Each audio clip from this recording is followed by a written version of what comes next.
Alors, on continue ici, en fait, c'est la suite de la vidéo précédente, donc on vous mettra le lien dans la description, qui est en fait de vous montrer un outil pour pouvoir soi-même identifier les peurs et les sensibilités qu'on a par rapport à ce qu'il y a dans le guide Evras, dans l'objectif de vous proposer des outils. Et ce qu'on est en train de travailler maintenant avec Olivier, donc c'est en lien avec moi, mais ça va parler sûrement à beaucoup de parents, parce que je travaille aussi sur les peurs des autres personnes aussi dans mon travail. Et l'objectif, c'est donc du coup de définir les sujets auxquels on va s'atteler dans les vidéos prochaines. Et donc c'est un outil vraiment puissant d'identifier nos propres peurs sur ce que pour nous éveille l'Evras. Qu'on lise le document ou qu'on ne le lise pas, peu importe, c'est pas ça le sujet. Qu'est-ce que ça éveille chez moi et où je veux être rassuré finalement. Parce que derrière une peur, il y a aussi un désir d'aller vers quelque chose, mais il faut déjà l'identifier. Parfois, j'ai peur qu'on parle d'un sujet trop précoce à un enfant de 6 ans, par exemple. Ou de tel sujet à tel âge. Ok, on le nomme, c'est précis, c'est concret. Et quand on sait de quoi on parle, on peut être acteur et poser des actes. Et ensuite, je pense que chaque fois qu'on fait une cartographie, on vient avec des sujets. Mais ce qui est important, c'est la méthodologie de comment on va parler du sujet. Même nous, en tant qu'adultes, on peut se poser la question, pas facile de parler de sexualité avec ses enfants, parce que c'est souvent une question de méthodologie. Et quelle est notre intention? Et donc c'est sûr que à travers l'Evras, c'est aussi une grande question qu'on pose, c'est quelle est l'intention des gens? Peut-être tu peux le mettre pour moi, du coup. De ceux qui créent le manuel, Exactement. de ce que l'école veut faire. Et donc ça permet de rassurer. Parce que certaines personnes sont inquiètes parce qu'on ne connaît pas l'intention réelle. Et quand bien même on nomme l'intention, ensuite il faut des actions concrètes qui prouvent et qui valident. Ce ne sont pas juste des paroles en l'air, dire « Ah, mon intention c'est que tout le monde aille bien ». Ok. Mais si on ne mesure pas à la fin si tout le monde va bien, et si on voit qu'on n'a pas le résultat escompté, il y a des problèmes. Donc en fait, il faut vraiment aussi se donner la possibilité d'objectiver les intentions des personnes. Et ça, c'est légitime de se poser de ces questions-là quand on aborde un sujet aussi sensible que l'Evras. C'est ça. Et ben donc du coup, pour continuer, tu peux mettre l'intention, la vraie, pas celle qui est dite, celle qui est sous-jacente. L'intention, ça me pose beaucoup de questions.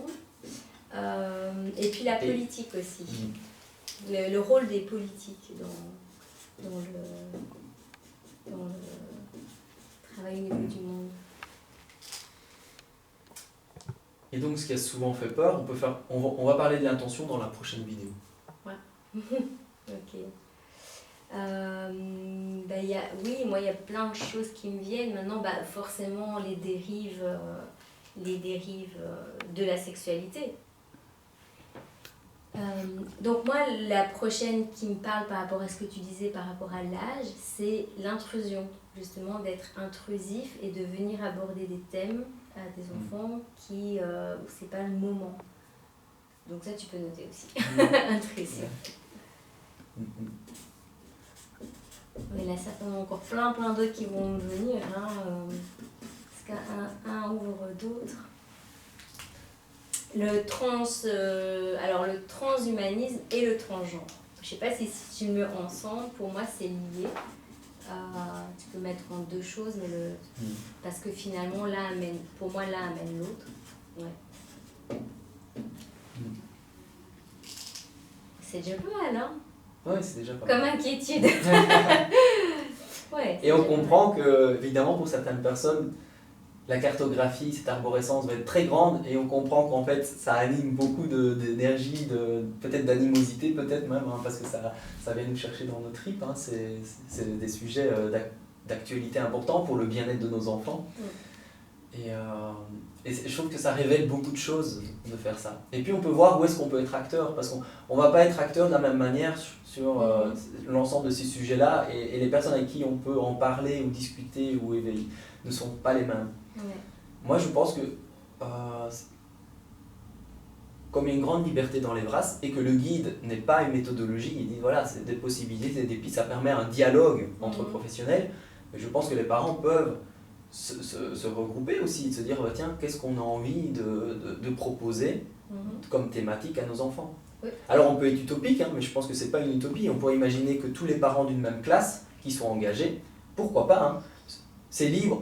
Moi, je prône toujours la participation libre. Ceux qui veulent venir, ils viennent. Ceux qui ne veulent pas, ils ne viennent pas. Et de dire, mais en fait, on aura envie d'aborder quoi en Evras pour nos enfants. Et on peut soumettre à l'école. Nous, on s'est rencontrés entre parents. Pour nos enfants qui ont 14 ans, on souhaiterait. On trouve qu'actuellement, ce qui est important pour nos enfants, on a fait plusieurs cartographies, on les superpose et on se dit, ben, finalement, il y a 3 thématiques qui ressortent. On aimerait bien qu'on parle, par exemple, je sais pas moi,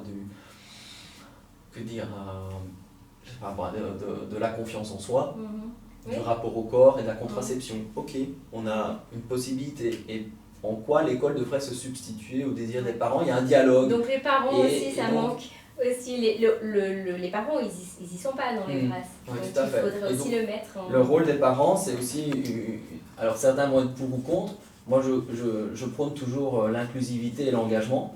Parce que l'Evras à l'école, c'est à l'école, mais il y a l'Evras extrascolaire et on ne se substitue pas à ce qui se passe à la maison. Et dans certaines maisons, on parle de sexualité, dans d'autres pas. Mais je pense que c'est naturel de créer de la confiance sur des sujets aussi sensibles, de créer de la confiance avec les parents et de créer du lien.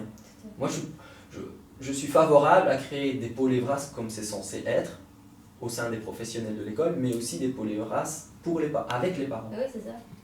Eh bien, la prochaine vidéo, ce sera sur le thème de l'intention, en fait, du guide. On va sur un terrain glissant. Voilà, à bientôt.